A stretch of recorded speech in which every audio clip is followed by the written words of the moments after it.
Chapter 1. Ship on the Rocks. It was the 7th day of the storm. We didn't know where we were. Everyone on the ship believed that death was very near. My wife and my 4 young sons moved close to me. "My dear children," I said, "I don't think we're going to die." Then, above the noise of the storm, I heard a cry, "Land! Land!" The ship hit the rocks. We heard someone shout, "There's no hope now! Let down the boats!" "No hope," cried the children. "Be brave, my boys," I said. "The land isn't far away. We'll save ourselves. We'll find a way. I'll see what we can do." I left our room and looked around, but there were no sailors on the ship. They were all in boats on the sea. We were alone. I returned to my family. "It's all right," I said. "The front part of the ship is between 2 rocks, so it's above the water. Tomorrow the sea will be calmer, and we'll be able to reach the land." The children immediately became happier, but my wife understood the danger of our position.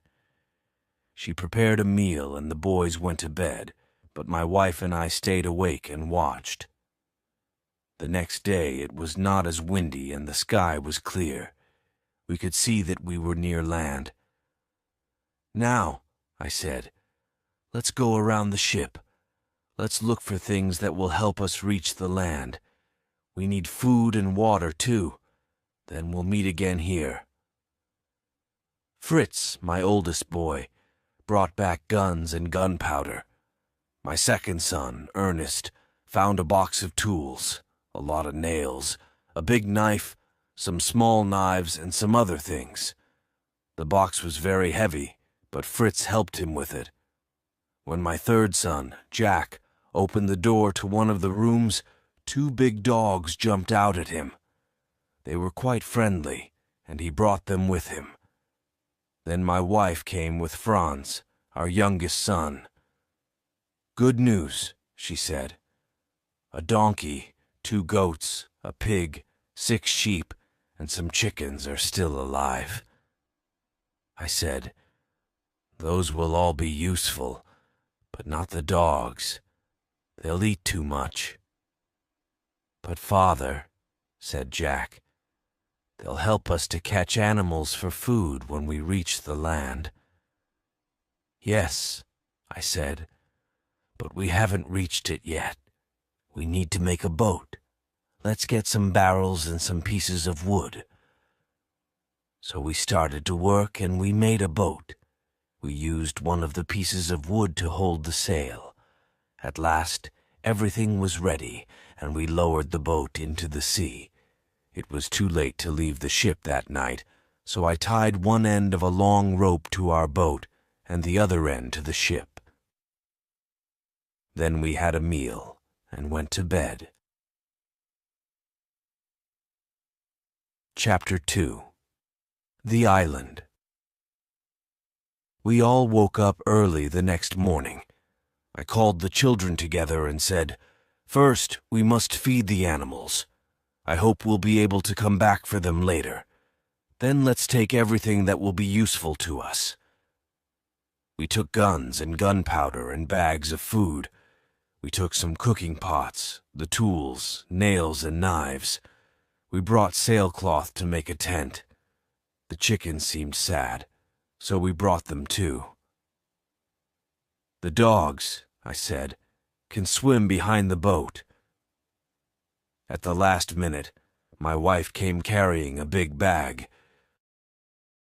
I didn't ask her what was in it. At first, the boat turned round and round, but after a time, I learned to sail it.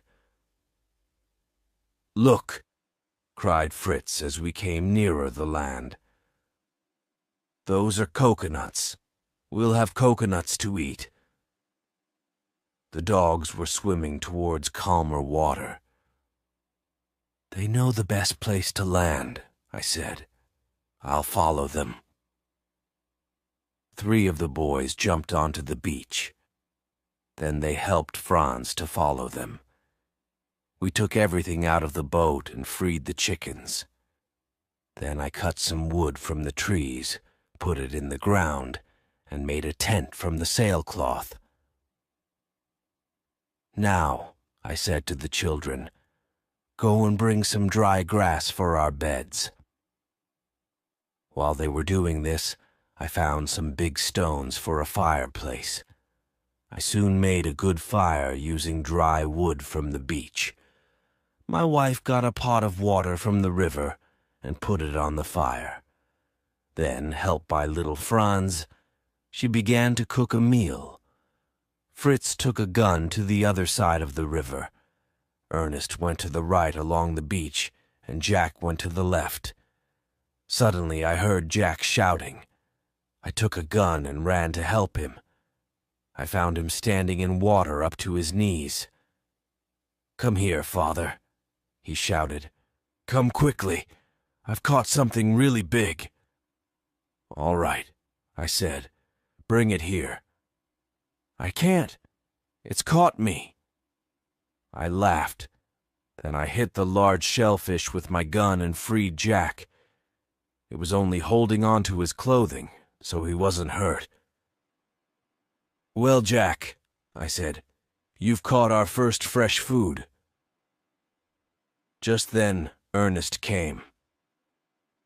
"I found some things that are good to eat too, but I need help to get them." "What are they?" "They're shellfish too, but I can't get them off the rocks." "We'll take them later, after our meal." "The food's ready," said my wife, "but we should wait for Fritz." She looked at her pot. "How shall we eat it? We can't eat soup with a knife. We need spoons, but we haven't got any." "We can cut coconuts in half and use them." "We can, but we haven't got any coconuts," I said. "There are shells on the rocks," said Ernest. "We can use them if you help me." Fritz arrived, so the boys all went to get the shellfish. When they came back, Jack tried to open one with a knife. "I can't do it," he said. "I can't open it." "Put them near the hot fire," I said, "and they'll open without your help." So we sat down to our meal. We ate the shellfish first, and then we used the shells as spoons for the soup. "But we haven't got any plates," said my wife. "I've got a plate," said Ernest, showing her a very big shell. "I found it on the beach. There are lots of these shells near the place where I found this one." "Then why?" I asked. "Didn't you bring plates for all of us?" The sun was going down when we finished our meal. Then my wife opened her bag from the ship and began to throw corn to the chickens. I stopped her. "I'm very glad that you've brought this, but we mustn't give it to the chickens. We must plant it. Then when it grows, we can make bread. The chickens can have other food." It was time for everyone to go to bed. We took our guns with us into the tent. Chapter 3. The Baby Monkey. We woke up very early the next day. "First," I said, "we must see if any of the sailors from the ship have reached land." "We don't all need to go," said my wife. "You take Fritz. I'll stay here with the other boys." "Yes," I answered. "I'll take Turk with us, and Flora can stay with you." Those were the names of our dogs. My wife gave us bags of food to take with us. We walked along the beach, looking in the sand for signs of other people, but we didn't find any. Fritz had a gun with him. "Shall I use the gun?" he asked. "If they're near, they'll hear it." "No," I said. If there are wild men on the island, they will hear it too. We don't want them to know we're here." We turned away from the beach and walked for about a mile. We came to a little wood. At every step we saw a new and beautiful plant. "What's this strange plant?" asked Fritz, "with these big things growing on it?" "Ah," I said, "those are gourds. They're very useful." We took some of the gourds and cut them open. Now we must take out the soft part inside. We'll leave the shells to dry in the sun. Then we can make spoons and plates and cooking pots from them. That's why these plants are so useful. I don't understand how you can make a cooking pot from this. If you put it on the fire, it'll burn." "Ah," I said, "but you don't put it on the fire. You fill it with water. Then you put hot stones into the water and the water will boil." We cut plates, spoons, and pots from the gourds and put them in the sun. We left signs to ourselves around the place so we could find it again later. We walked to a field of very tall grass. It was growing high above our heads. Now, where, I thought, have I seen grass like this? We had to cut our way through the grass. As I touched it, my hands became very wet. I put a hand to my mouth. Then I remembered. "Come here, Fritz. Cut one of these open and put the soft part in your mouth." He did that. "Oh," he said, "it's sweet like sugar." "It is sugar," I answered. "Let's take some back with us. The others will be very pleased and surprised." Next, we came to some coconut trees. As we moved nearer, we saw a lot of monkeys on the ground near the trees. But when they saw us, they ran up into the trees. They made angry noises at us. Fritz lifted his gun. "Stop!" I cried. "Why do you want to kill those monkeys?" "Because they're screaming at us. They're terrible, useless things. Or perhaps they're laughing at you. Why are you getting so angry? Because they're laughing at you. They're right to laugh at an angry boy.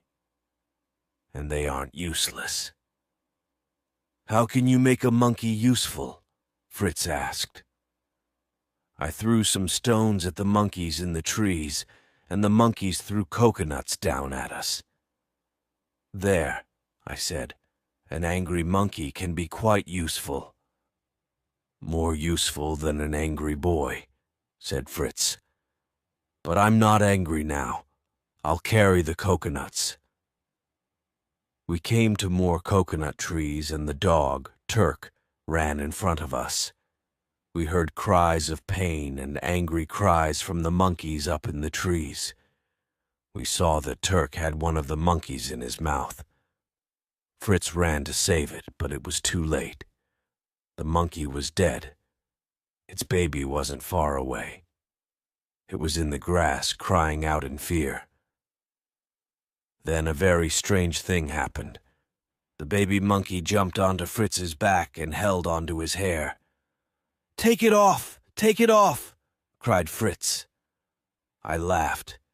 "It's lost its mother, and so you've become its father." "Yes, it's very similar to its new father." I carefully took the monkey off Fritz's back and held it in my arms. "What shall we do with it?" I asked. "Can I take it home?" Cried Fritz. "I'll get milk for it from the goats on the ship, and soon it will learn to find food for itself." We returned to the beach, and my wife and the 3 other boys ran to meet us. They were very pleased to see the little monkey. "What are those sticks?" they asked. "They're for you to eat," said Fritz, and he gave the sugar to his brothers. A very good meal was waiting for us at the tent. Different sorts of fish and a bird were cooking over the fire. Franz caught the fish while we were away. Ernest caught the bird. The fish was very nice, but we didn't like the taste of Ernest's bird. The sun was going down when we finished our meal, and we all went to bed. Fritz took the little monkey with him.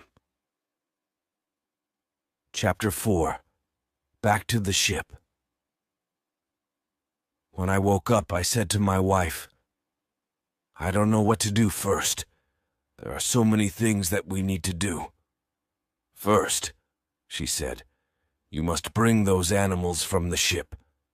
Go with Fritz. The rest of us will look for a place where we can build a home." I said to her, "We'll have to stay on the ship all night. Tell Ernest to climb up that high tree. He should tie a piece of cloth to the top. If there's any danger, pull the cloth down. And you must put up a light on the ship," said my wife. "Then I'll know that you've got there safely." We reached the ship quite easily. The animals were in good health and had enough food. I remembered my wife's words and put up a light. Then we had some food and went to sleep. We woke up very early the next morning and found useful things for our life on the island. "We must have plenty of gunpowder," said Fritz. "Then we'll be safe if we meet wild animals or enemies later." "We must think of the present," I said. "What do we need now for these next few days or weeks? We must take more sailcloth because we need to make a home, and we must think of food. What food is there on the ship?" "I've seen a barrel of butter," said Fritz, "and there's the ship's bread and some meat and salt." "But what will we do when the bread's finished, and the butter will soon go bad?" "Let's think of the present," I said. "We have enough problems to worry about now. We can think about the future later. Perhaps a ship will come and take us away." But I was wrong. It's always a good idea to prepare for the future. We didn't know that at the time, so we made some silly mistakes. We didn't take back things that we needed later. It was a slow job getting all these things together, so we had to spend a second night on the ship. We woke up late the next morning. "Now, Fritz," I said as we sat at breakfast, "how can we take these animals to the land?" "We can't put them in the boat," he said. "They're too heavy." "Can we make another boat?" "No, the animals are too big. What can we do? The pig can swim, but the goats and the donkey can't swim so far." "No," I said. "We can't make a boat that's big enough. There are a lot of barrels on the ship, enough for a bigger boat, but we haven't got time to make one." "Barrels!" cried Fritz. "Let's make a boat for each animal. Let's tie barrels to the animals. The barrels will hold them up above the water when we pull them behind the boat." "That's possible," I said. "Let's try first with one animal and see." We tied a barrel to each side of a sheep and put it into the sea. It went down and down, then finally I saw its head above the water, and it began to swim. When it was tired, it stopped swimming. It stayed there, held up by the barrels. Fritz jumped into the sea and tied a rope to the sheep, and we pulled it back into the ship. We worked very hard, and for a time the job seemed impossible. The pig and the donkey were the most difficult. "Perhaps we should leave them," said Fritz. "We need the goats more than the other animals." We tied barrels to the goats, and then tried again with the pig and the donkey. The donkey seemed to understand, but the pig gave us a lot of trouble. "The pig's very fat," said Fritz, "and pigs are good swimmers. Perhaps its fat will keep it up in the water." So we didn't tie barrels to the pig. At last we got all the animals into the water. Then we climbed into the boat and put up the sail. There was a strong wind, and we soon reached the land.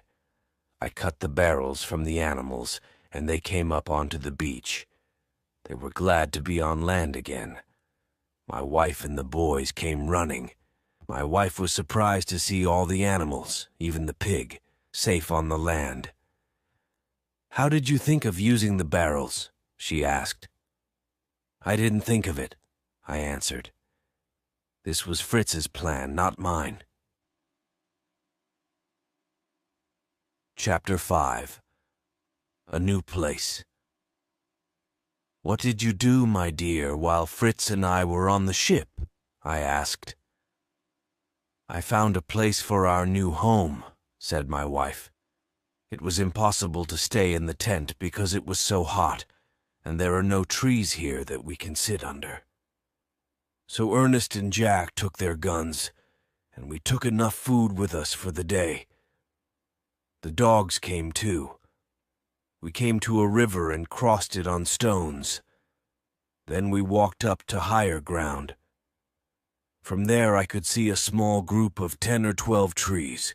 They were the biggest trees that I've ever seen. We stopped and ate our lunch there. It seemed to me to be the perfect place to live.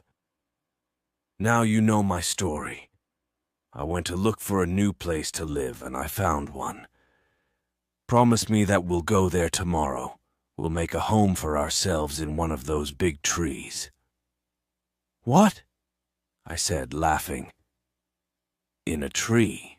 A tree house. We can live under a tree, but how can we get up into the tree? Fly? You can laugh if you want to, but I'm sure that we can build a small hut in the branches. We'll think of a way to get up there." "Right," I said. "We'll all go and see the place tomorrow. Then we'll think about what we can do." During the night, I thought about our conversation. Then, as we sat at breakfast the next day, I said, "Yes, we'll move to the place that you saw on the other side of the river." I turned to the boys and said, "Now, what's the first thing that we must do?" "I know," said Jack. "We must move the tent there, and then take all our things and the animals. What do you think, Fritz?" "The place is on the other side of the river." Mother, Ernest, Jack, and Franz went across on stones. But the donkey and pig can't cross on those stones, and we can't carry our things across the water. We must build a bridge. That's the first thing, isn't it?" "No," said Ernest. "First, we must go out to the ship and bring back wood for the bridge." "We don't have to do that," said Jack. "There was a lot of wood on the beach where that shellfish caught me. It's come from other ships, and there will be more there now." "Good boy," I said. "Let's see what we can find." Jack was right. We found plenty of wood. We tied together the big pieces which were useful to us. We pulled them to the mouth of the river. Then we got the donkey, and with its help, we pulled the pieces of wood up the river.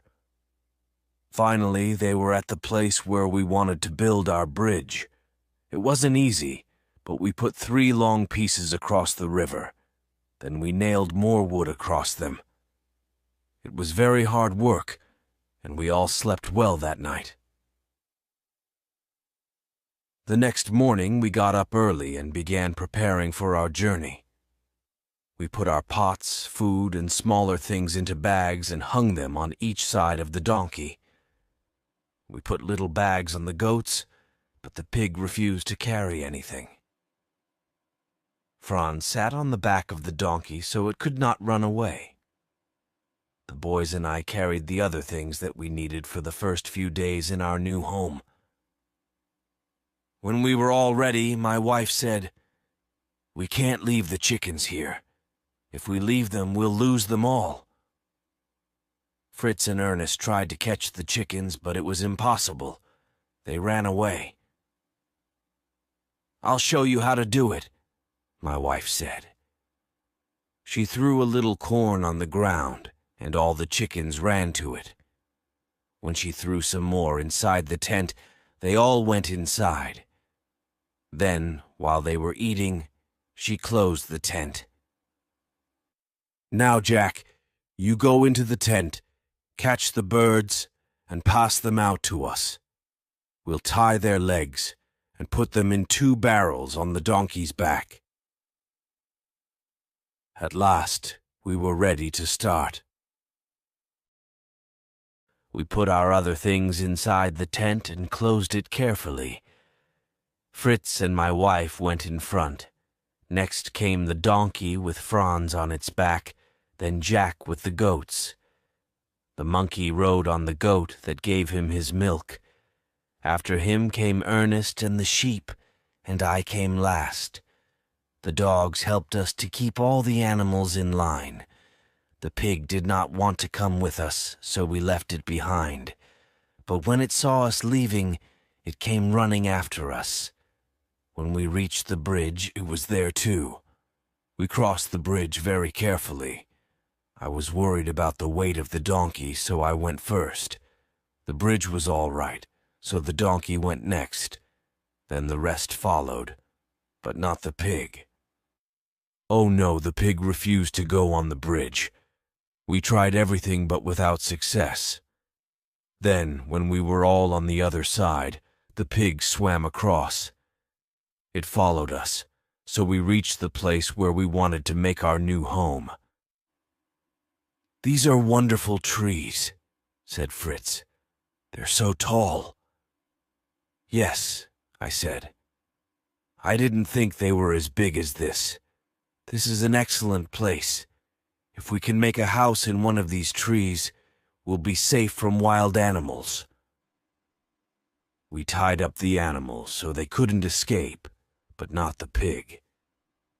The pig lay down and slept. We freed the chickens, and my wife started a fire and cooked a meal for us. Chapter 6. The Rope Ladder. After the meal, I said, "We must sleep on the ground tonight. I can't see how we can get up into a tree this evening." Then I went to the beach with Fritz and Ernest. We looked for the things that we needed for a ladder. The beach was covered with pieces of wood of all sizes, carried there from ships by the sea. "It'll be difficult to make a ladder out of these pieces of wood," said Fritz, "and it'll be very heavy." "Look at those tall, thick plants there," cried Ernest. "They're what we need. Bamboo." I cut some bamboo into pieces about 6 feet long. Then I tied them together so I could carry them. Then I cut some straight sticks. "I can make a bow with this bamboo," I said, "and arrows from these sticks." We went back to the biggest tree carrying the bamboo. We put it on the ground. "That branch is about 30 feet high," I said. "We've got more than 60 feet of thick rope and a lot of thin rope.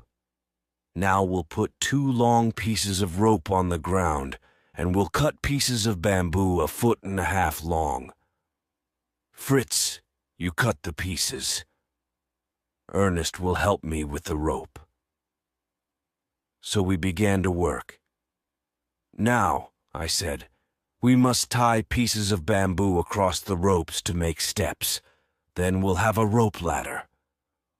We worked very hard, and after a few hours a ladder was ready. Then I made a bow from another piece of bamboo.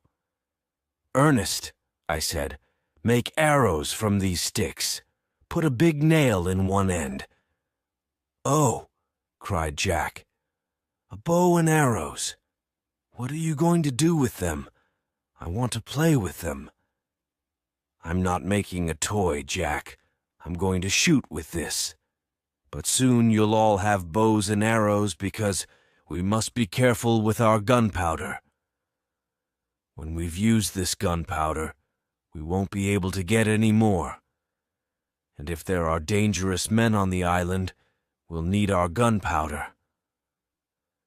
When the bow and arrows were ready, I tied a long piece of thin rope to an arrow and shot the arrow up over the branch.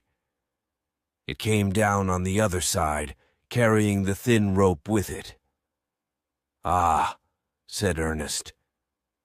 He always understood things quickly. "You'll tie the rope ladder to this thin rope and pull it up onto the branch. Then you'll hold it there while someone ties it to the branch." "Yes," I said. "You climb up there. You're smaller than Fritz, and I don't think Jack can tie the ladder well enough." Soon the ladder was tied to the branch. "That's a good day's work," I said. "Now we must tie up the animals and we'll sleep at the foot of the tree. Tomorrow we'll begin to build our tree house." "Look," said Jack. "The chickens are on our rope ladder." I looked. Each chicken was sitting on a step. They were already very comfortable.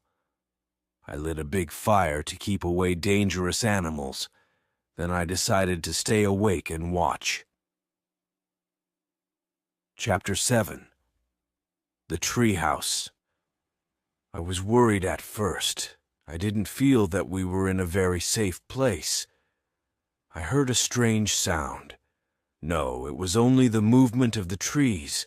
The fire was getting low. What were those shadows? Was that a wild animal moving nearer, nearer? I got up and put more wood on the fire. At last, I felt safer and went to sleep. It was light when I woke up. All the others were already awake. We had breakfast and then we started work again. My wife milked the goats. Then she went down to the beach with Ernest, Jack, Franz, and the donkey to get wood for the tree house. Fritz and I climbed up the ladder into the tree and planned our new home. "These branches," I said, "are thick and close together, and they come straight out from the tree. The floor of the house can be here, and the tree will be one of the walls." Fritz looked up and said, "Those higher branches will hold up the roof." "But what sort of roof?" "We'll put a sail over the branches and bring it down to the floor on two sides." That, as you will hear later, was a great mistake. I was very stupid, but at the time, Fritz and I were very pleased with our simple plans. "This fourth side," I said, "will be open. We can look out from there. Perhaps we'll make a place where we can sit outside in the daytime." "It will be a beautiful house," said Fritz. Then my wife and Ernest arrived. The donkey was pulling a lot of wood behind it. More wood was tied on its back, and Franz was sitting on top of that. They left the wood and went back for more. "How shall we get it up here?" said Fritz. "Shall I carry it up the ladder?" "No, we must pull it up. Now where did I see? Yes, I remember. It was in Ernest's box of tools." Fritz found the little wheel. We tied it to a branch and pulled up the pieces of wood. Then I started to make the floor. When evening came, the floor was finished. We hung our sailcloth over the higher branches and nailed it down to the floor on two sides. On the fourth side, we could see across the country around us, and plenty of air could come into the house. There, I said. Our house is finished. Then I saw that there were more pieces of wood. We'll make a table and some chairs from these tomorrow. Tonight we'll sleep in our new house. The 3 older boys quickly went up the ladder, carrying everything for their beds. My wife was afraid of the ladder, but she reached the top safely. Then I took Franz on my back. I untied the ladder from the posts in the ground, climbed up, and pulled the ladder up after me. "Now we're safe in our treehouse," said Jack. "Nothing can climb up here." "Oh," cried Fritz. "Where's the monkey?" "There," said Ernest, pointing to Fritz's bed. "A monkey can climb up anywhere." I kept my gun by my side. I was still not sure that the animals below were safe, but the night passed quietly. Chapter 8. Back to the tent. After breakfast, Fritz and I started to make a table. Suddenly we heard a loud bang, and a small bird fell almost at our feet. "That was a good shot," said Ernest, picking it up. He was very proud. "It wasn't good," I said. "We can't use our gunpowder like that. We can use the guns to shoot large animals for food, but for birds and small animals, we must use bows and arrows. Look at the bow and arrow that I've made, Ernest. Try to make better ones and learn to use them." When midday came, we put some barrels around the new table. We were ready to eat our first meal at it. "Where are Ernest and Jack?" asked my wife. "Let's start. If they come late, they won't have any lunch." "Maybe something has happened to them," said my wife. "I can't eat if they're not here." We waited. "I'm sure nothing has happened to them," I said at last. "They're young and silly and don't notice the time. Put the food on the table." Then Ernest and Jack arrived carrying bows and arrows. "Look," said Jack. Before I could speak, he held out 2 very small birds. We shot them with our bows and arrows. "I'm very pleased about that, but I'm angry because you're late. Your mother's been worried about you. Sit down and eat your lunch." We only had meat and a little bread for lunch. The bread was very hard. The meat was an animal that I shot the day before. "I left some things at the tent," said my wife. "If we get them, I can give you better meals." We left and walked towards the beach. The dogs went in front. This time the little monkey was riding on Turk's back. Then came Fritz, Ernest, and Jack with their bows and arrows. My wife, Franz, and I came last. There was still a lot of wood on the beach, and I noticed 2 long pieces just the same shape. Their ends were turned up. "Now where," I thought, "have I seen pieces of wood shaped like that?" I remember. In Switzerland, of course. We reached the tent and found everything in the same place as before. Everyone looked for the things that they wanted. Fritz got some gunpowder while I found the butter. My wife pointed to a bag that I remembered putting into our boat. "What is it?" I asked. "Ah," she said. "That's what I wanted for our lunch. Potatoes." "There are only enough for 1 meal," I said. "But if we plant them, we'll have plenty next year, enough for all our meals." Jack was listening to this. "We can eat these potatoes, and then we can find wild potatoes," he said. "You found sugar and coconuts." "No, Jack. Wild potatoes grow on the top of high mountains, and they're very small and not very good to eat. These potatoes are different from wild ones. We must make a garden and grow potatoes in it."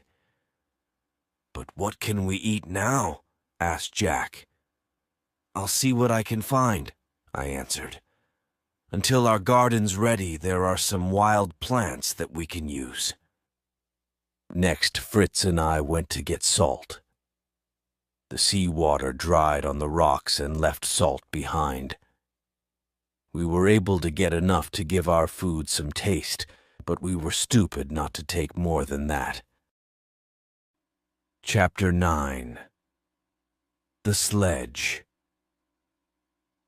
Later in bed, I thought, that barrel of butter was very heavy. We must find a way to carry heavy things. I thought about our animals tied up at the foot of the tree at night. They weren't safe. We must make huts for them. We needed wood for this, but more than we used for the floor of our house.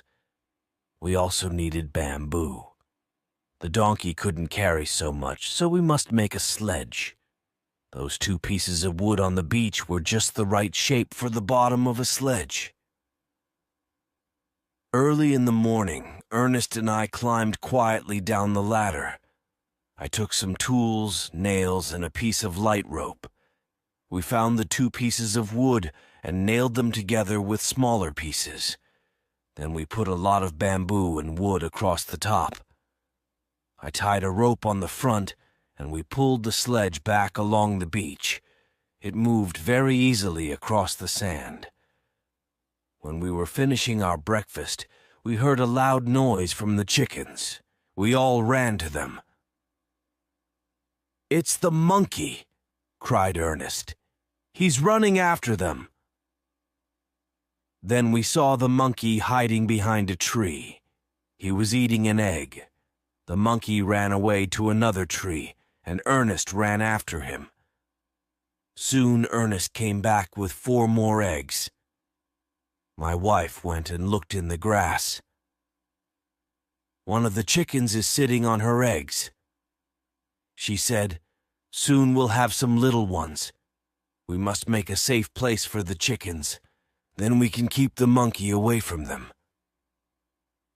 After lunch, Ernest and I went out again with the donkey. The donkey pulled the sledge to the beach. We put more wood and bamboo on the sledge, and then I looked at the sky. "We must go home," I said. "There are clouds in the sky, and the wind is getting stronger." Then I looked at the place where the ship was still on the rocks. Another storm could carry the rest of it away. We must make one more journey to the ship before it breaks into pieces. Why was I so stupid on our last journey? We brought back the animals, butter, salt, meat, bedclothes, gunpowder, and some books, but we knew then that we were on the island for a long time, a year, 2 years, perhaps for the rest of our lives. Why didn't I think of other more important things? Chapter 10. A Second Journey to the Ship. The next morning, Fritz and I got up very early. We went to look at our boat. It was in good condition, but it didn't have a sail. That was now the treehouse roof. "I think," said Fritz, "that we can use long, flat pieces of wood as paddles." "Yes," I said, "but we must get another sail from the ship. The boat will be very heavy with everything in it. There's still a strong wind. We'll run back home and tell the others we'll go now and then spend the night on the ship." We went quickly and told them our plans. My wife said, "We'll meet you with the sledge when you come back. Be careful." We reached the ship without great problems. "Now, Fritz, what do we really need?"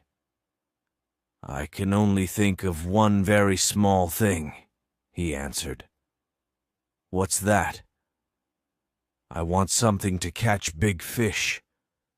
Yes, I said, but we can't eat fish and meat every day. No, he answered, we must have bread and fruit and green vegetables. Do you remember Mr. Wilkins on the ship? He was moving to a new home. I'll see if I can find his tools. You find a fishing line. Yes, said Fritz. I remember watching one of the officers when he was fishing over the side of the boat. I know which room was his. I'll look there. I went below and found some gardening tools. I also found some seeds. That's lucky, I thought. Now we'll have lots of different vegetables to eat.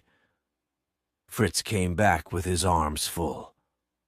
I remember, I said to Fritz, that Mr. Wilkins was bringing a light plow with him. Shall I take the plow to the island? What will pull it? Asked Fritz. I don't think the donkey can pull a plow. No, I answered. No, you're right, but it isn't very big. We'll take it. Perhaps we can use it. We slept on the ship that night. The next day was windier and the sky looked stormy. We put a good sail on our boat and started back towards the land. Perhaps, said Fritz, we can catch a fish on the way back to the land. He put a fishing line over the side and pulled it through the water. Suddenly we felt something on the line. It was very strong and pulled the boat back towards the open sea. The fish will carry us away, cried Fritz. We must cut the line. No, no, cried Fritz. Let's wait. Just then, the wind began, and it pushed the boat towards the land. It became stronger and stronger, and we moved faster and faster through the water. The boat was thrown up onto the beach and broke into pieces. My wife and the boys were waiting for us. We quickly took our things off the boat and put them on the sledge. There, that's all, I said. No, answered Fritz. Let's see if the fish is still with us. He went into the water. Yes, it's still here. It's dead. So we carried the big fish onto the beach and put it on the sledge. This will give us food for days, I said. If it doesn't go bad, we must put it in salt. But now, said Ernest, we haven't got a boat. What should we do? We'll take the barrels that we used for the boat, I said. They'll be very useful for food and other things. Ernest, you walk along the beach. I think the sea threw one of the ship's boats out of the water. There I was right. There was a boat. It was badly broken, but we were able to mend it. We had some of the fish for supper, and it tasted very nice. Then my wife kept some for our meals the next day and put the rest into a barrel with salt. After our meal, we sat around the fire. We talked about the things that we had to do in the next few days. You must make a hut for the tools and other large things, said my wife. You can't carry those tools up and down into our house. Yes, I said. And we must also make some huts for the animals. We won't need many huts, said Ernest. Oh, I said, let's see. I think we'll have more animals soon. And I was right. We must make a garden too, I said. A big garden, said Fritz. What have we got? Plants and seeds from the ship and potatoes, and perhaps we can find other plants on the island that we can grow in our garden. Yes, I said, but we must build a wall around the garden. We don't want the animals to eat the plants. We'll use bamboo." "Oh, that's a lot of work," said Ernest. Ernest was lazy and didn't like work. "There's one thing that you haven't told me," said my wife. "You've told me what we'll be able to eat next year, but what are we going to eat now?" "Ah," I said, "we haven't got any potatoes, but there are wild plants. I'm sure that there are sweet potatoes on this island." The next morning we all went out and looked for sweet potatoes. For some time we didn't find anything. Then Fritz found a plant and called me. "Is this a sweet potato?" he asked. "Yes," I said, "it is." We looked around and found more. Back at the treehouse, my wife cooked the sweet potatoes. They tasted like potatoes, but not as nice. Then she made some of the potatoes into a sort of bread. It was quite hard, but good. Chapter 11. The Garden. We got up very early in the morning. We wanted to start work on our garden before the weather got hot. Fritz, Ernest, and I took our tools. Jack had a fork, but he wasn't really old enough. We all started to work. After a time, when we were quite tired, I said, "Let's see what the animals left on the ground last night. That'll be very good for the earth in the garden." We went to look. "The pig! The pig's gone!" Jack cried. It was true. The pig was nowhere near the treehouse. "We can't do anything about that," I said.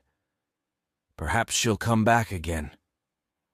"You said she," said Jack. "Yes, of course. I think she's going to be a mother. Perhaps she's gone away to the forest to have her babies there. Then she'll come back, I hope." We went back and worked again in the garden. We were all very tired when it was time for the evening meal. We had fish and sweet potatoes. "Now," I said, "we must work in the garden again tomorrow and plant all the seeds from the ship. Then we'll put bamboo around our garden and make huts for the animals."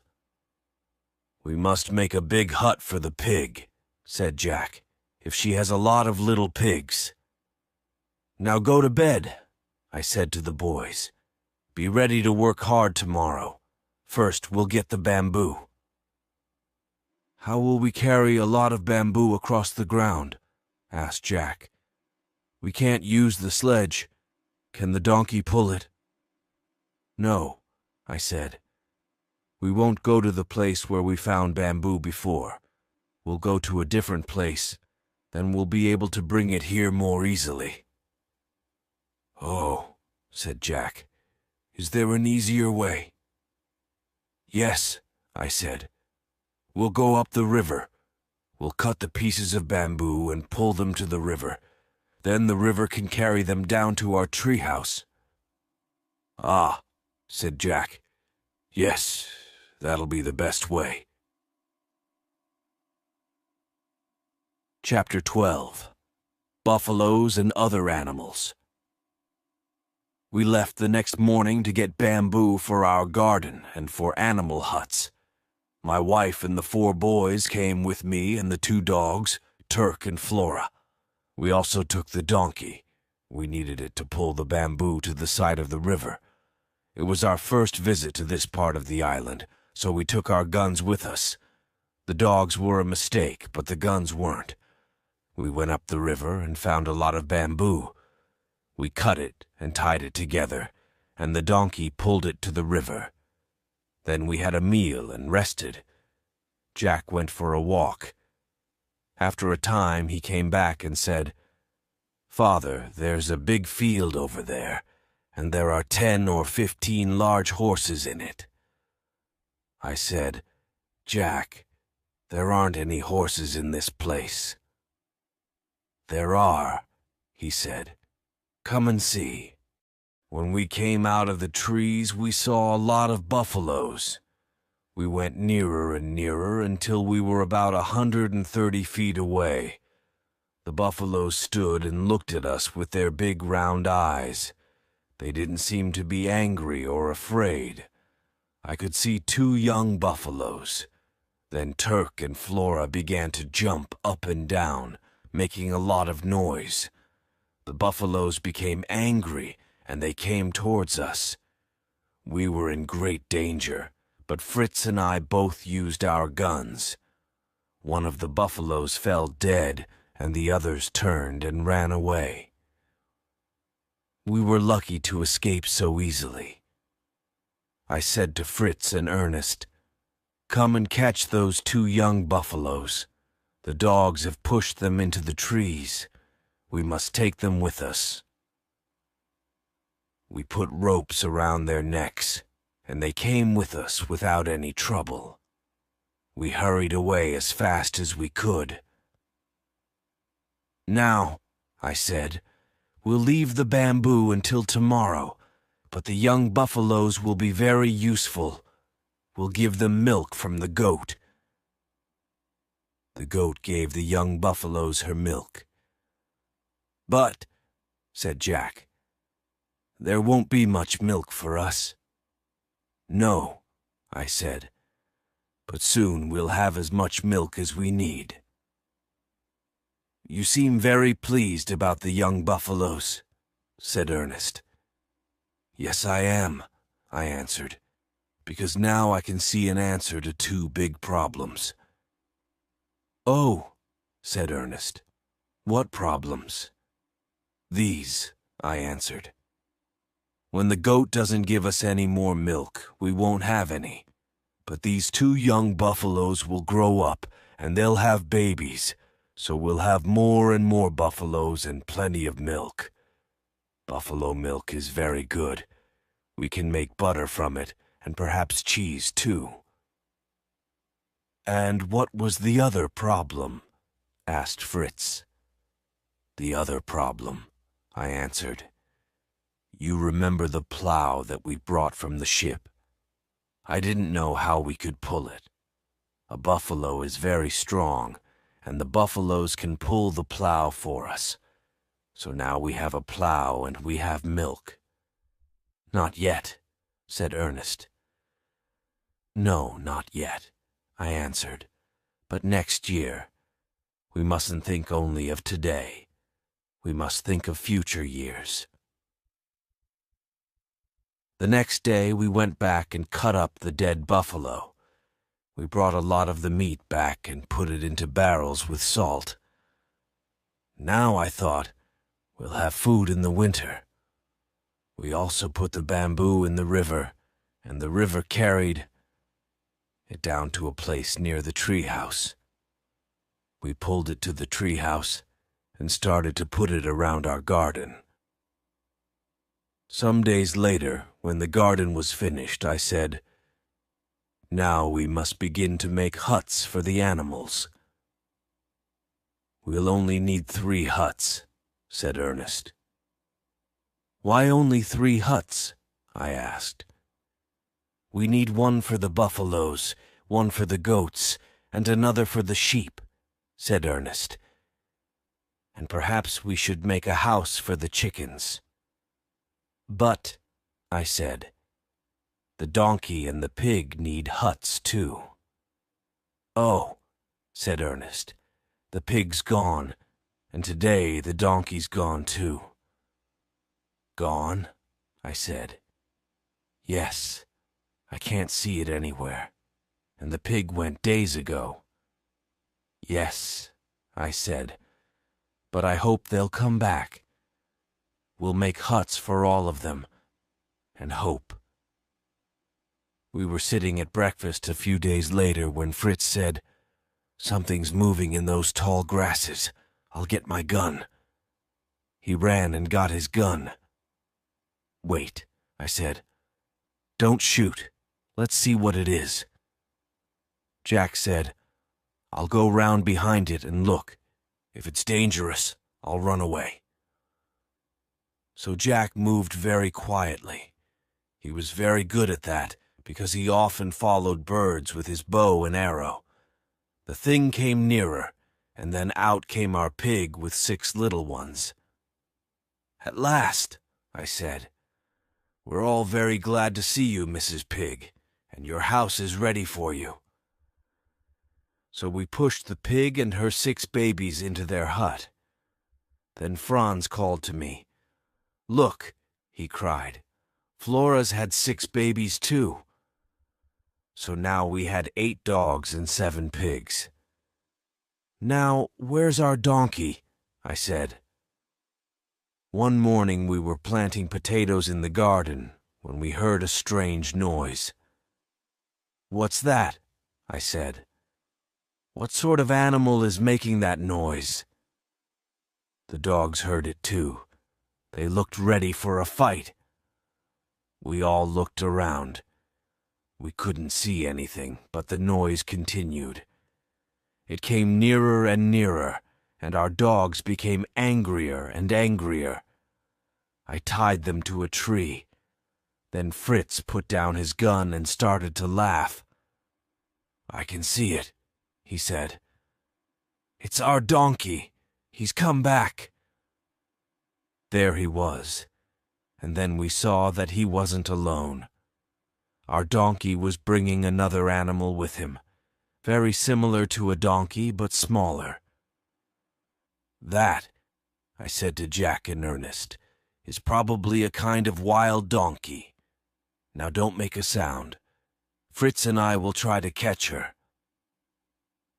Fritz moved towards our donkey, holding some salt in his hand. Our donkey loved salt. He came to Fritz, and the wild donkey came a little closer too. Then, when she was near enough, I put a rope over her head from behind her. She fought against us, but at last we were able to tie her up. I said, "Perhaps the wild donkey will have babies. It will be easier to teach her if she does, and she'll be useful to us." And that is what happened in the end. The chickens were sitting on eggs, and soon we had 40 little ones. So now we had a lot of animals to feed. We had the donkey and the wild donkey, 2 buffaloes, the goats, the pigs, the dogs, the sheep, and the monkey. I said, "We must work very hard and get food for all these animals. The rainy season is coming." So we brought the tent from the beach and filled it with dry grass. We got sweet potatoes and coconuts and put them in a dry place at the foot of the tree. Chapter 13. Winter. There were dark clouds in the sky, and the sea was stormy. I looked out to sea and thought, "The sea has finally broken up our ship. There will be more wood on the beach, and this rough sea will come up to our boat on the beach." "Boys," I said, "we must pull our boat high up on the beach. We don't want the sea to carry it away, and we must turn it over so it doesn't fill with water." We went down to the beach and pulled the boat up high on the sand and turned it over.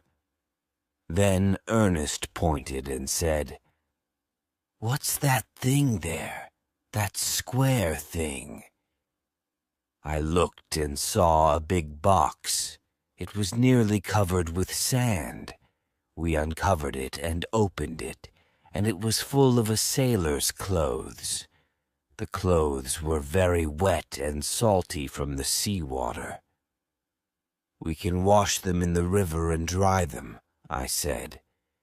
"They'll be too big for us," said Jack. "They're too big for Fritz or Ernest." "Yes," I said, "they'll be too big for you, but you'll be glad when your other clothes have got wet in the rain."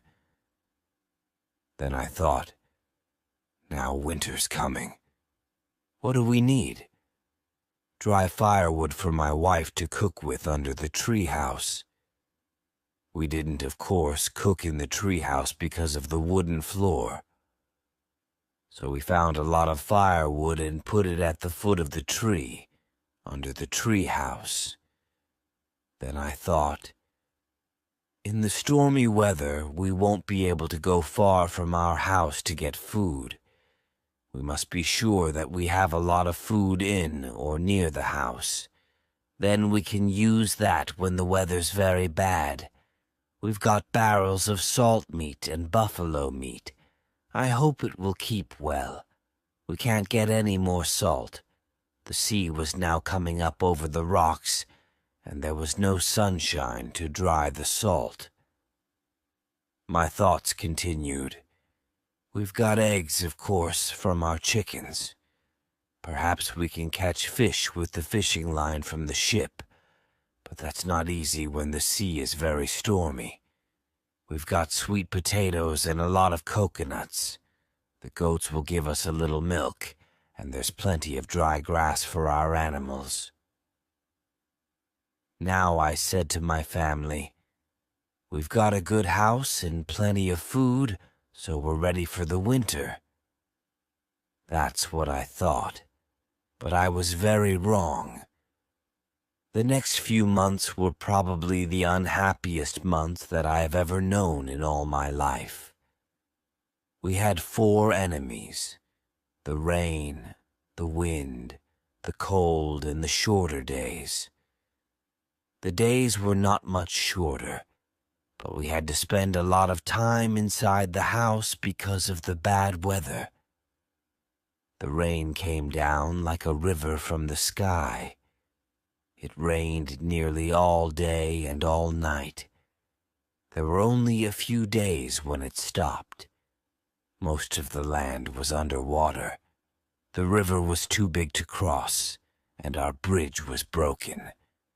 Luckily, our garden was on higher ground, and our plants were beginning to come through. The wind was very strong. When we made our tree house, I didn't think about the wind. If a house is built on the ground with good walls and a low roof, the wind will pass over it. The house is safe, but when a house is built up in a tree, the wind goes up into it. The roof of our house was made of sailcloth. When it rained, there were deep pools of water on the roof. The water ran over the sides onto the floor. Then the strong wind pushed the sailcloth up, and a river of rain came down into the room. The days were not as hot as before, and the nights were the same, sometimes even cold. We sat all day in wet clothes, and we couldn't dry them. In the evenings, we didn't know how to keep warm. We put stones on the floor of our tree room and lit a fire on them, but soon the room was full of smoke, and we were afraid of a fire. We couldn't get the smoke out of the room. We couldn't make a hole in the roof because of the rain. When the sun went down, darkness came suddenly, but even in the daytime, the room was quite dark. We had no light. We burned small pieces of wood, giving a little light, but that wasn't enough. So at night, we sat around in our wet clothes, very cold in the darkness. There was nothing to do except sleep. We can't continue like this, I said. We must go down and live at the foot of the tree. We'll put a sailcloth over this floor.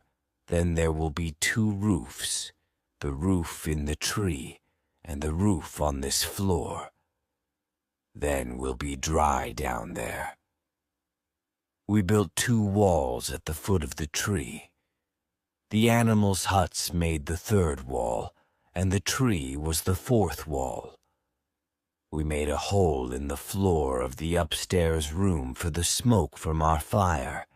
Now the rain couldn't come straight down onto the fire. We were more comfortable in this lower room, but the smell of the animals came in from the huts, and that was terrible. After a time, we began to have problems with our food. The buffalo meat went bad, because there wasn't enough salt in the barrels. Oh, why didn't I think about that before? We needed a lot of salt to keep our food fresh through the bad months of the year. We killed some of the older chickens and ate them. Then, when the weather was better, the boys were able to go out fishing or shooting with their bows and arrows. They brought in a little fish and meat. We had sweet potatoes, but cooking was very difficult. When the weather was good, my wife made enough sweet potato bread for a few days, but it wasn't very good. We didn't have enough food for the animals. We killed 4 of the young dogs, leaving only Turk and Flora and 2 of their babies. We had to find food for the goats, the sheep, and the buffaloes. We couldn't give them enough food in their huts, so we moved them out into the forest. We put coconut shells around their necks so we could hear them. Then we put a little food in their huts each night, so they wanted to come back home. Chapter 14. The Cave House. We were very pleased when the storms ended. After those long weeks of rain, the sun shone again. We came out from our dark, smelly room and looked up at the bright sun. Around us, the grass was green, and flowers were coming through. In our garden, the plants were coming up very well, but the birds saw them too. So Jack guarded them with Flora's help and kept the birds away. We also put fishing lines across the plants to protect them from those little thieves. We hung up our clothes in the sunlight to dry them. Then we started work on the treehouse. In a few days, we were able to leave our room at the foot of the tree and go back to our bright and happy home. "I can't live through another winter like that," said my wife. "It will kill me. I'm sure that the first men, thousands of years ago, didn't live in trees like monkeys. They lived in caves, and we must find one too." I knew that she was right. I went out and walked along the coast and looked at the hills near the sea. Some came straight down to the beach. Those were possible places for caves. I walked a long way, but I couldn't see any big ones. I needed a large cave for my family. I went back and told my wife and the boys the caves weren't large enough for us. "So," said Fritz, "if the caves aren't big enough, we must make one bigger." "You can try," I said, "but the rock's very hard. I don't know if it's possible. I'll take you to the best cave that I found above the beach. It was probably made by the sea, but the sea's gone down and left it in the side of the hill. Bring the tools and we'll try." So we went to the cave. We worked for a week, but we only made the cave 6 feet deeper. The rock was very hard. I thought about using gunpowder, but gunpowder was too important for us. I didn't know what to do. "Shall we stop?" I asked Fritz. "Shall we think of another idea?" "I think," said Fritz, "that the rock is getting softer. This piece here seems softer." Jack was the smallest, so he was working at the lowest part of the rock. One morning he cried out, "I've done it! I've done it! I've made a hole right through the rock!" "Don't be so silly," said Fritz. "I don't believe you." "But I have," said Jack. "I have." Fritz went to look. He soon came back saying, "It's true, Father. Jack's right. I can't understand it. Jack has made a hole in the rock, and there's nothing behind it." I was very surprised. I took a long piece of bamboo and put it through the hole. "Yes," I said, "there's nothing behind there." "Let's make the hole bigger," said Fritz. "Then one of us can go through." I said, "That's dangerous. If the hole's very deep, you'll fall. We must be very careful. Let's make the hole a little bigger. Then I can put my head in and look." So we made the hole bigger, and I put my head in. Suddenly I felt very ill. I moved away. "You mustn't go into the cave, boys, if it's a cave," I said. "The air's really bad and dangerous. I'm sure you can die in there. First, we must drive out the bad air." "How can we do that?" asked Fritz. "We must light a fire," I replied. So we put burning grass and sticks into the hole, but the fire went out immediately. "Perhaps," said Ernest, "if we light a fire just in front of the hole, the hot air will pull the cold air out of the cave." "Yes, that's possible," I said, "but I think that will be slow and perhaps dangerous. I think this time we should use some of our gunpowder."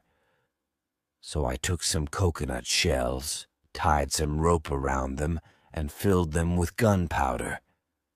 Then I lit one and threw it quickly into the cave. There was a very loud noise, and the bad air came out with the smoke. I did the same with 2 more coconut shells, and then we tried to light a fire again. This time the fire burned. It didn't burn very well, but the smoke and hot air came out through the hole, and soon the fire was burning better. At last it began to burn brightly, as brightly inside the cave as in the open air. "Run to the treehouse," I said to Ernest. "Bring all the small pieces of wood that we've got. We can use them as light when we go into the cave." While he was gone, we made the mouth of the cave bigger. Then we could see the walls that were nearest the doorway. Jack looked in and said, "The walls are covered with beautiful stones in lots of different colors. It's wonderful." I looked into the cave. Jack was right. The walls were covered with things that looked like stones. "That's very strange," I said. "What are they?" Then Ernest came back from the treehouse bringing the wood. I went into the cave first. I wanted to be sure that the air was good. I looked at the stones. Some were lying on the floor because of the gunpowder. I took one and tasted it. "It's salt! Look, boys!" I cried. "We'll never have to look for salt again. Next winter we'll have plenty of salt, and we'll have meat through all the bad months." We looked around the cave. It was very big. I saw that we could make a room at one end for all our things, with a bedroom next to it. We could have another big room as a kitchen and sitting room. "But," I said, "there's one thing that we must make now. I don't think this end of the cave is very far from the outside air. I'll hit the rock inside the cave. I want you, Fritz, to go outside and listen. Tell me where you hear me most clearly. Put a stick there to show the place." So Fritz went out, and I started to knock on the inside of the cave wall in different places. After a time, he came back and said, "I found the best place. I can hear you quite well." "Ah," I said, "then we'll make a hole through there from the outside. We need fresh air in the cave. It'll be hard work, but we must do it." It was hard work, but after 2 days Fritz was able to put bamboo through the hole. The other end of it came into the cave. Then we made the hole bigger from inside the cave. "Now," I said, "we can make a fireplace with a hole for the smoke." So we started work. Using stones and earth, we made a good fireplace with a hole for the smoke. "Now," I said, "we'll see if this idea really works." So we lit a fire, but the smoke came out into the cave. I saw that the boys were very sad. They thought that all their work was for nothing. "No," I said, "don't worry. When the hole gets warm, the air will go up it. It'll be all right. Keep the fire going for 2 days, and it'll work very well." And that was what happened. On the second evening, the air began to go up the hole, and it took all the smoke out of the cave. "Now," I said, "we don't have to fear the next winter." My wife was very pleased. She said, "Now I can cook and dry your clothes, and we can sit around a nice bright fire on winter evenings. We'll be very happy." "Yes," I said, "but we'll have to do a lot more work. Next winter we'll have more animals. We must build a farm between the treehouse and the cave. Then the animals can live there in the summer and winter." "And we'll need a lot more food," said Fritz. "Yes," I said, "we can use the plow to make fields, and we must grow lots of vegetables. To work, to work." So we all had a very busy summer. We put lots of salt meat, dried fish, and coconuts in the cave. When the end of the year came, we added potatoes and sweet potatoes. Then we made a hut at the farm and put dried grass and other food in it for the animals. We built a small hut there for someone to live in. They could look after the farm at night and drive away wild animals. "What are we going to do about clothes?" asked my wife.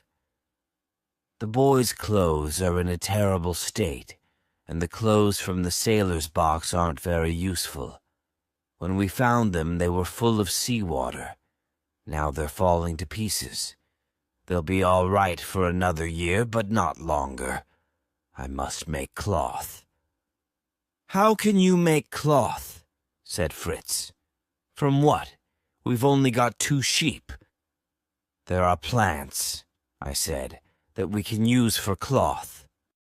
I won't tell you about all our problems with those plants, but in the end, my wife was able to make cloth. It wasn't very good, and it wasn't very white, but she was happy. But until then, the boys wore animal skins. They caught the animals, and we now had plenty of salt, so we prepared the skins, and my wife was able to make clothes out of them.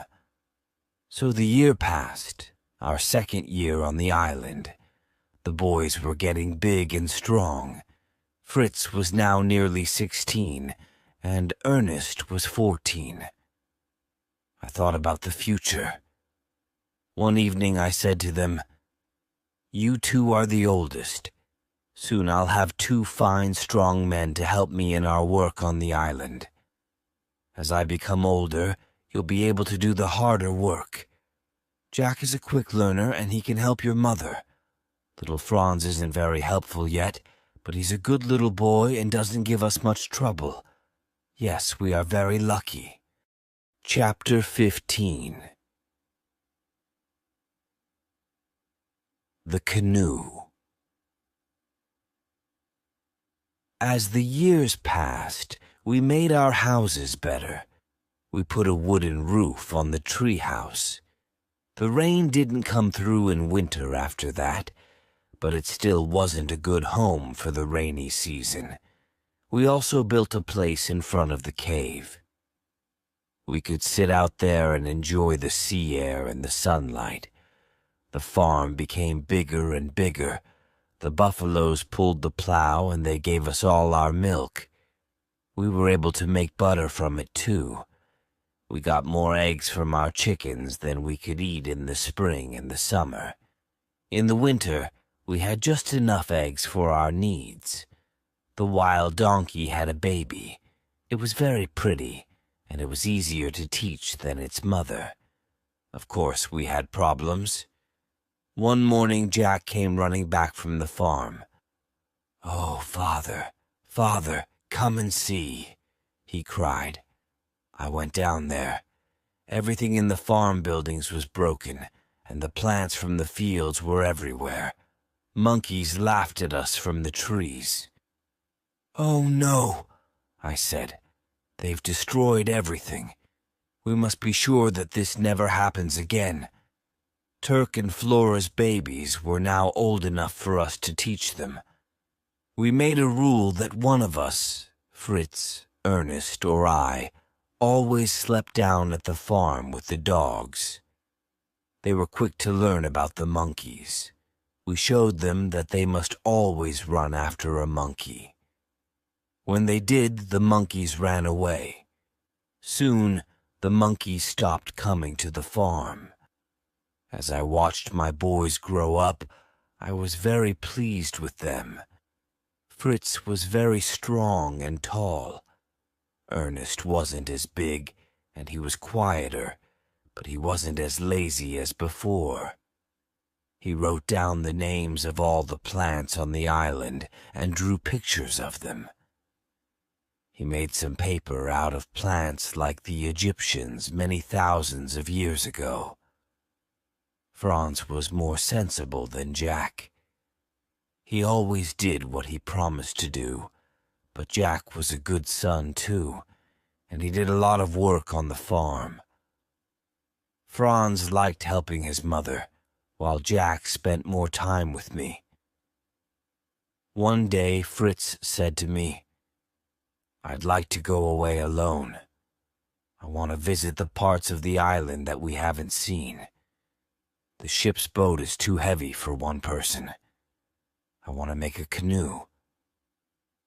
"I think we can make a canoe," I said. "I've seen canoes made from the bark of tall trees. I'll try to help you." We found a big tree, and I cut a ring round the bark at the bottom. Then I tied a rope ladder to one of the branches. I told Fritz to cut round the tree about 20 feet up from the ring. Then I made a cut from top to bottom between the two circles. We took the bark off very carefully, and it fell away in one piece. We tied pieces of bamboo to our canoe to hold it in the right shape. Then we nailed together the sides at each end of the boat. A sweet juice from one of the trees dried quickly and went hard. We used this to fill the holes. "I think," said Fritz, "that the water will come in over the front of the canoe and perhaps over the back. Perhaps we should cover those places. We can leave a place in the middle where I can sit." "Yes," I said, "you're right. We must put a light cover over it." We also found a long, flat piece of wood. Fritz could use that as a paddle to move the boat along. When the canoe was ready, we waited for a few days. Then it was dry, and we tried it in the water. At first, Fritz had problems in the canoe. It turned over, and he often fell out, but he practiced, and after a few days, he was able to travel safely even in rough sea. Chapter 16. Jenny one day, Fritz went away in his little canoe. He stayed away all day. In the evening, my wife became very worried. "I'm afraid that something has happened to him," she said. We couldn't do anything, so we went to bed, but we didn't sleep very much.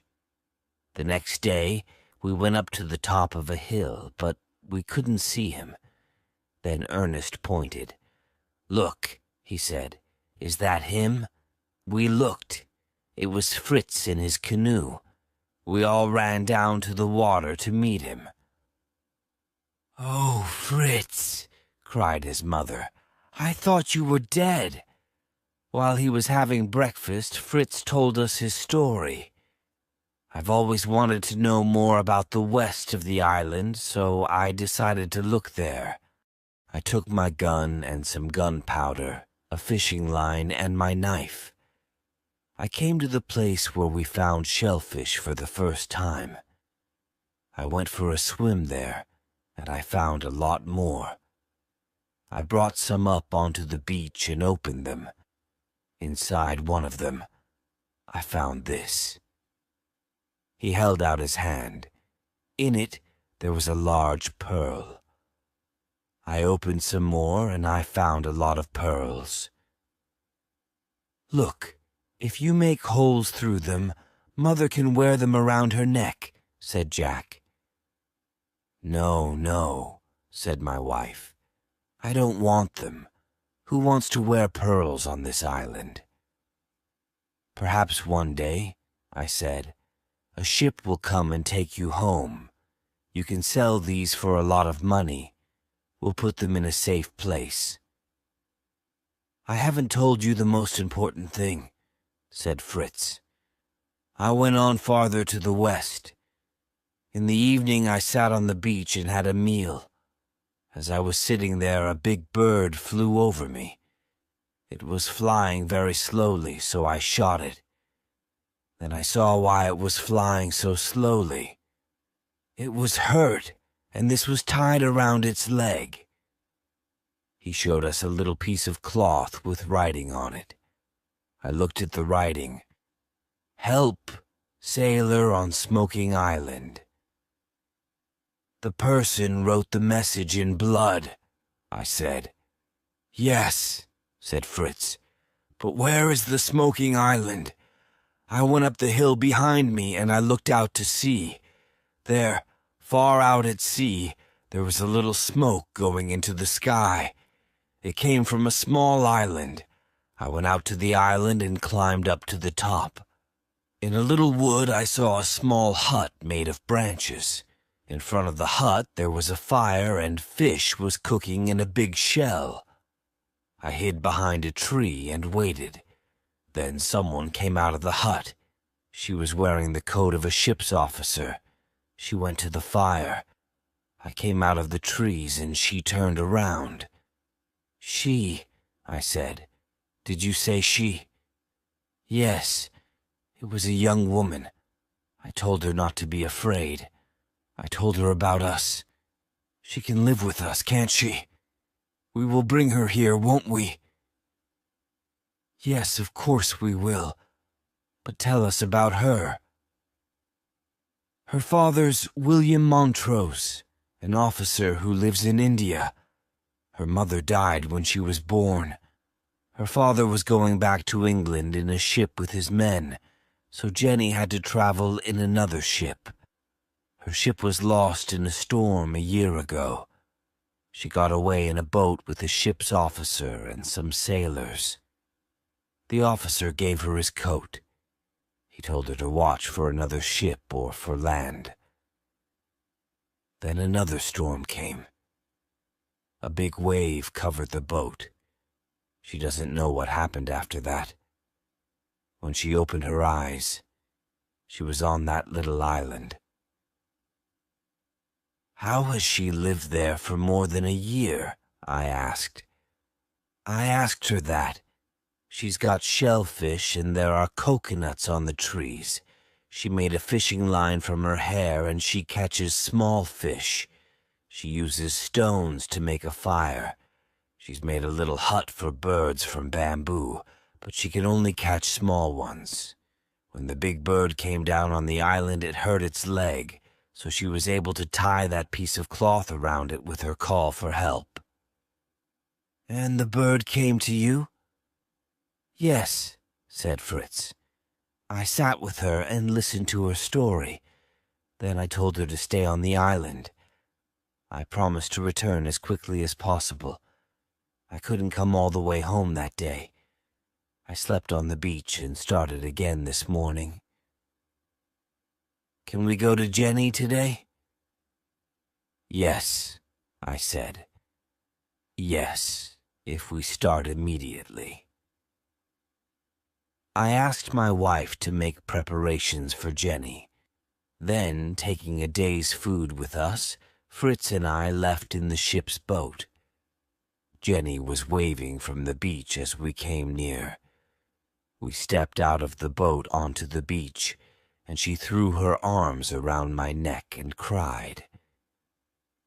We sailed back home along the coast. Mother and the 3 boys were waiting on the beach to meet Jenny.